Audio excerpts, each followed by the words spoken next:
नमस्कार मित्रों, द डेमोक्रेशिया में आपका स्वागत है। जैसा कि चर्चाओं में हम आप सभी सुनते हैं कि भारत हिंदू राष्ट्र बनने की ओर अग्रसर है। क्या ऐसा संभव है? दक्षिणपंथी विचारधारा के लोग भारत में हिंदू राष्ट्र की कल्पना क्यों करते हैं और वो हिंदू राष्ट्र उनके दिमाग में ये कहाँ से आया और कहाँ से पनप रहा है? आइए इस बात को समझते हैं। इस चीज़ को समझने से पहले हम जानते हैं कि भारत के संपर्क में, भारतीय संस्कृति के संपर्क में इस्लाम कब से आया, ये भी जानना जरूरी है। लेकिन हिंदू राष्ट्र की कल्पना अब लोगों में क्यों आ रही है? वर्तमान सरकार ऐसा क्या कर रही है कि लोग समझ रहे हैं कि हिंदू राष्ट्र बनने की ओर अग्रसर है भारत। जैसा कि हम आप देख रहे हैं, भारत की वर्तमान केंद्र सरकार और कुछ स्टेट में, कुछ राज्य में राज्य सरकारें पूर्व के संस्थान के नाम का नामांतरण, जिलों का नामांतरण, जो एक इस्लामिक नाम है, इस्लाम के किसी व्यक्ति विशेष के नाम से, किसी ऑर्गेनाइजेशन का नाम है, किसी सरकारी संस्थान का नाम है, किसी इमारत का नाम है, किसी जिले का नाम है, किसी स्थान का नाम है, किसी रेलवे स्टेशन का नाम है, उसको बदला जा रहा है। चाहे वो केंद्र सरकार के द्वारा, अगर केंद्र सरकार के अधीन है वो, तो केंद्र सरकार के द्वारा बदला जा रहा है। यदि वह संस्थान या स्थान राज्य सरकार के अधीन है तो राज्य सरकार के द्वारा बदला जा रहा है। केंद्र सरकार में किस विचारधारा के लोग हैं, राज्य सरकार में किस विचारधारा के लोग हैं जो इसको बदल रहे हैं, और वामपंथियों को ऐसा लग रहा है या इस्लाम को मानने वालों को ऐसा लग रहा है, या वर्तमान सरकार के विपक्ष में जो लोग हैं उनको ऐसा लग रहा है कि भारत एक हिंदू राष्ट्र भविष्य में हो सकता है। इन सबको जो बदला जा रहा है, इनका नाम जो बदला जा रहा है, इसलिए पहला कारण ये था। दूसरा कारण है कि तमाम ऐसे नियम लागू किए जा रहे हैं, लोगों में भय है कि इन नियमों के सहारे, इन नियमों का इस्तेमाल करके भारत की धर्मनिरपेक्षता पर वार किया जा रहा है। जैसे तमाम CAA, NRC आदि आदि ऐसे नियम ला करके धर्मनिरपेक्षता पर वार कर सकती है, ऐसा लोगों को मानना है जो वामपंथी विचारधारा के हैं। हम वामपंथी और दक्षिणपंथी विचारधारा पर भी चर्चा कर लेंगे, और अभी हम किसी को चिन्हित नहीं करेंगे, किसी व्यक्ति विशेष पर या किसी विशेष संगठन पर हम चर्चा इंडिकेट नहीं करेंगे। आप समझिएगा, ऐसा लोग सोच रहे हैं और कुछ लोग ऐसा मान भी रहे हैं कि हिंदू राष्ट्र बनना चाहिए। कुछ लोग मान रहे हैं नहीं, हम धर्मनिरपेक्षित लोग हैं, हमें सभी धर्म का सम्मान करना चाहिए, अपनी अपनी आस्था, अपनी अपनी उपासना की व्यवस्था है। कुछ लोग ऐसा मानते हैं, कुछ लोग ऐसा मानते हैं। दूसरा कारण, कुछ नियम को ला करके, ऐसा वामपंथियों का मानना है कि नियम ला करके, विपक्षियों का मानना है, जो दक्षिणपंथी विचारधारा की सरकारें हैं उनके विपक्ष में जो हैं उनका मानना है। मैं किसी को डायरेक्ट नहीं बता रहा हूं, इसको आप समझ सकते हैं, हम आप समझदार हैं। और तीसरा कारण है कि मुस्लिम आबादी को लीड करने वाला, मुसलमानों को ज़्यादातर लीड करने वाले लोगों को मार दिया जा रहा है। राज्य सरकार किसी मुकदमे में फंसा के मार दे रही है, या फिर उनके पूर्व के मुकदमों का ट्रायल करा करके किसी भी तरीके से उनको मार दिया जा रहा है। मुसलमानों का जो लीडर है, चाहे वो जिस भी प्रदेश का हो, ज़्यादातर उन प्रदेशों में जहाँ दक्षिणपंथी सरकारें हैं, ऐसा मेरा कहना नहीं है, मेरी ऐसी सोच नहीं है, लोग ऐसा कह रहे हैं, इस प्रकार से हिंदू राष्ट्र घोषित कर देंगे, मुसलमानों को लीड करने वालों को मार देंगे। तो ये 3 तरीके हो गए जिससे लोगों को लग रहा है, वामपंथी को लग रहा है, विपक्षियों को लग रहा है कि भारत को हिंदू राष्ट्र घोषित कर सकते हैं, संविधान की धर्मनिरपेक्षता को खत्म कर सकते हैं। पहला, इमारतें, स्थान विशेष का नाम, संस्थान का नाम चेंज करना राज्य सरकार, केंद्र सरकार के अधीन है, पहला। दूसरा कारण है कुछ नियामक ला करके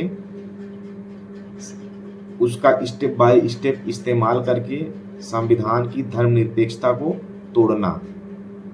तीसरा कि मुस्लिम लीडर को, मुस्लिम आबादी को जो लीड कर रहा है, उसको किसी तरीके से, राजनीतिक तरीके से या किसी भी तरीके से मार दिया जा रहा है, मरवा दिया जा रहा है। इन तीनों तरीके से किसी न किसी तरीके से अपना करके या तीनों तरीकों को अपना करके हिंदू राष्ट्र को घोषित कर सकते हैं, ऐसा वामपंथियों का मानना है। कर रहा हूँ, दक्षिणपंथी ऐसा मानते हैं और वामपंथी लोग इसका विरोध करते हैं। वामपंथी कहते हैं हम समाजवाद में विश्वास करते हैं, धर्मनिरपेक्षता में विश्वास करते हैं। ये हो गया। अब हमें समझने की जरूरत ये है, दक्षिणपंथी ऐसा क्यों मानते हैं भारतीय संस्कृति को लेकर के और हिंदू राष्ट्र बनना चाहिए। आइए इस बात को भी समझते हैं। दक्षिणपंथी लोगों का मानना है कि भारतीय संस्कृति के संपर्क में इस्लाम 7वीं शताब्दी में आया और 8वीं शताब्दी में एक 17-18 साल का इस्लाम का सिपह सालार मोहम्मद बिन कासिम सिंध में आक्रमण किया। एक संपर्क वहां से हुआ उत्तर में, और दक्षिण में जब अरब के व्यापारी मालाबार तट पे आए 7वीं शताब्दी में अरबी व्यापारी अरब देश से व्यापार, मसालों के व्यापार के लिए जब मालाबार तट पे आए तो वहां के एक राजा थे चेरामन पेरुमल, वहां के राजा थे, एक हिंदू शासक थे।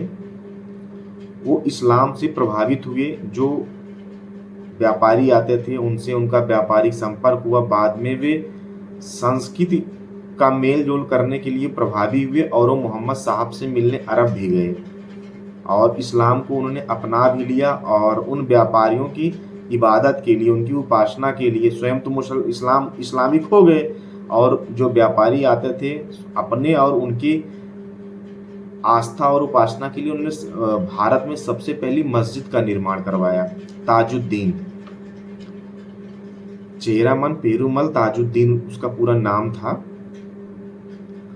तो दक्षिण में वहां से संपर्क, भारतीय संस्कृति में संपर्क में आया और 8वीं शताब्दी में मोहम्मद बिन कासिम ने सिंध में आक्रमण किया और छोटे से इलाके में अपना राज्य स्थापित किया और इस्लाम लोगों को कन्वर्जन किया आक्रामक रवैये से और कुछ को प्रभावी करके।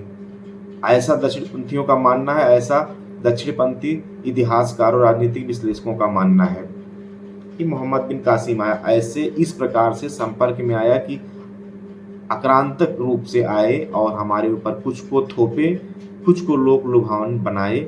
इस प्रकार भारतीय संस्कृति में इस्लाम आया और धीरे धीरे करके मुस्लिम शासक आते गए, गुलाम वंश आया, उसके बाद लोधी, सैयद, खिलजी, दिन मुगल, अब अंग्रेजों का फिर शासन आया। तो दक्षिणपंथी 1200 साल की गुलामी मानते हैं और उसके बाद इस्लाम के लोगों को, मानने वालों को कहाँ ये इतने दूरदर्शी थे नहीं, वो जल्दी आक्रमण करते गए और अपने राजवंश को बढ़ाते गए। उनको इसकी जानकारी ही नहीं थी कभी भारत में एक संविधान का निर्माण होगा प्रॉपर, और भारत को धर्मनिरपेक्ष राष्ट्र घोषित किया जाएगा। 1947 में देश आज़ाद हुआ, 1950 तक संविधान की घोषणा भी हो गई और जो कि धर्मनिरपेक्ष राज्य बना। दक्षिणपंथियों का मानना है ये 1200 साल की गुलामी थी। आक्रांतक मुस्लिम शासक आए, हमारे ऊपर थोपे और कुछ लोगों को उसका प्रभाव दिखाए, उसका लाभ दिखाए, ये भ्रामक मिथ्या फैलाए। और इनका मानना है कि भ्रामक मिथ्या चीज़ें, मिथ्या बातें बहुत अच्छी होती हैं, मिजाजी होती हैं, लोग उसकी तरफ आकर्षित होते हैं और इसको कुछ लोग स्वतः स्वीकार कर लिए और मुस्लिम हो गए। कुछ लोग तलवार की बल पे, तलवार की ताकत पर उनको अपनवाया गया, वो अपना लिए ज़बरदस्ती, और आज वो पारंपरिक ढंग से कोई 600 साल से, कोई 500 साल से इस्लाम धीरे धीरे बढ़ता गया और आज ये पोजीशन है। उसी को अब दक्षिणपंथी ऐसा बदल रहे हैं, स्थान को बदल रहे हैं, संस्थान को बदल रहे हैं, नाम बदल रहे हैं। ऐसा वामपंथियों का मानना है। ऐसा धर्मनिरपेक्षता जिसको कहते हैं वामपंथी लोग, जो सर्वधर्म समभाव में विश्वास रखते हैं, विभिन्नता में एकता की में विश्वास करते हैं, वही लोग हैं समता और समानता में विश्वास रखते हैं, समता और समानता में भी विश्वास रखते हैं। और यही लोग हैं जो विभिन्नता में एकता की भी विश्वास कर रखते हैं। यही वामपंथी और दक्षिणपंथी अपनी परंपरागत सभ्यता में विश्वास रखते हैं, जिसको रूढ़िगत राजनीति कहा जाता है, और पारंपरिक व्यवस्थाओं, पारंपरिक विचारधारा में विश्वास करने वाले दक्षिणपंथी लोग हैं। और ये धीरे धीरे एन केन प्रकार हिंदू राष्ट्र या अपनी संस्कृति, उस संस्कृति को, जिस संस्कृति मोहम्मद बिन कासिम और चेरामन पेरुमल ने ढांका था, उसको धीरे धीरे खोल रहे हैं। तो ऐसा लोगों का मानना है कि ये हिंदू राष्ट्र स्थापित कर देंगे। अब होगा कि नहीं होगा, क्योंकि देश में संविधान का शासन है, देश संविधान से चल रहा है, और संविधान में धर्मनिरपेक्ष विचारधारा है, धर्मनिरपेक्षता में विश्वास रखता है। तो लोग मान रहे हैं भाई, क्या पता ये संविधान को ही बदल दें, हिंदू राष्ट्र घोषित कर दें। जो राष्ट्रवादी विचारधारा, इसको बता रहे हैं दक्षिणपंथी का राष्ट्रवाद, दक्षिणपंथियों का राष्ट्रवाद एक हिंदू विचारधारा की ओर अग्रसर है, जिससे इस्लाम खतरे में है और संविधान का धर्मनिरपेक्षता खतरे में है। इस पर आपकी क्या राय है, इस पर आप क्या समझते हैं? मैं एक संक्षिप्त ओवरव्यू हमने दिया, आप समझ सकते हैं और अपनी राय कमेंट में दे सकते हैं। और धन्यवाद।